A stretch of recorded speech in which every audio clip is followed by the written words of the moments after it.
গতকাল রান্না করেছিলাম চিংড়ি মাছের মালাইকারি নারকেলের দুধ দিয়ে, আর নারকেলের দুধ দিয়ে চিংড়ি মাছের মালাইকারি রান্না করলে যে কী স্বাদ সেটা তো যারা খেয়েছে তারাই জানে। আর চিংড়ি মাছ তো বাঙালিদের পছন্দের মাছ, বিশেষ করে দক্ষিণ অঞ্চলে যারা আছে তাদের তো সবসময় পছন্দের মাছ চিংড়ি মাছ। অন্য সব মাছ একদিকে আর চিংড়ি মাছ একদিকে। তো আমার তো চিংড়ি মাছ খুবই পছন্দ, অন্য যে কোনো আইটেমই থাকুক না কেন আমার কিন্তু এই চিংড়ি মাছের মালাইকারি অনেক ভালো লাগে।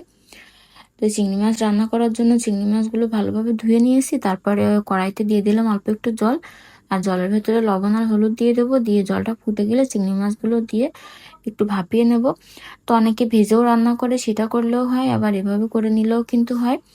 তো জলটা যখন শুকিয়ে যাবে তখন চিংড়ি মাছগুলো নামিয়ে তারপরে রান্নার জন্য দিয়ে দিলাম সরিষার তেল, আর তেলের মধ্যে 2টা এলাচ আর গোটা তেজপাতা দিয়ে দিলাম। তারপরে দেব আদা বাটা, রসুন বাটা, জিরা বাটা এবং পেঁয়াজ বাটা দিয়ে এখন এগুলো ভালোভাবে ভেজে নিতে হবে যত সময় না মশলার কাঁচা গন্ধ চলে যায়।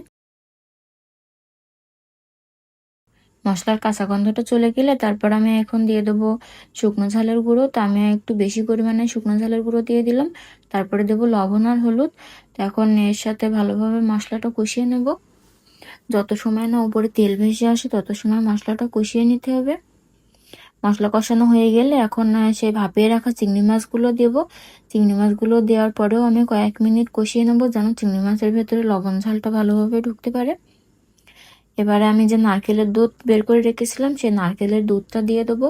আমি কিন্তু এখানে কোনো জল দেবো না, শুধু নারকেলের দুধ দিয়ে রান্না হবে। তো এই যে প্রায় হয়ে গেছে, নামানোর আগে একটু গরম মশলা বাটা দিয়ে নামিয়ে নেব। গরম ভাতের সাথে যদি এরকম চিংড়ি মাছের মালাইকারি থাকে তাহলে কিন্তু আর কোনো কিছু দরকার পড়বে না, শুধু এটা দিয়ে ভাত খাওয়া হয়ে যাবে। আমার বাসায় যেদিন এই চিংড়ি মাছ রান্না হয় সেদিন কিন্তু আমি একটু বেশিই ভাত খাই, কারণ এটা আমার অনেক ভালো লাগে। তো এই আজকের এই রেসিপিটা যদি ভালো লাগে তাহলে কিন্তু অবশ্যই বাড়িতে একবার ট্রাই করে দেখতে পারেন। আর ভিডিও ভালো লাগলে অবশ্যই পেজে ফলো দিয়ে পাশেই থাকবেন। আজকের মতো এই পর্যন্ত, ভালো থাকবেন সবাই।